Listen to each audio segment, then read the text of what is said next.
A piece of crap. Honeywell.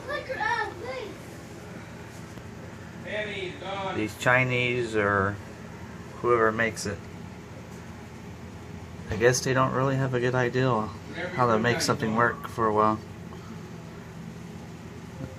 Don't see it made in China. Maybe it must be made by the aliens. I don't know. I think it's a piece of crap. Where is it? I put it up. Where? Somewhere. You don't need to be hitting it. Hold the pilot down, but still there's no blinking. It's all hooked up. The gas is on. Everything's all wired up. It's brand new.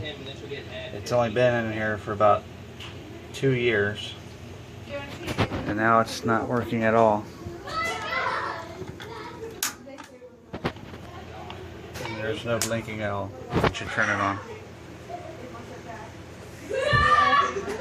I think this thing has a fail-safe device in it, and once it has an error, it just completely doesn't work anymore. This is a bad manufacturing issue.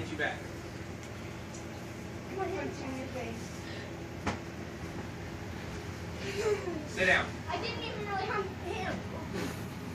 Alright, go put the rack on.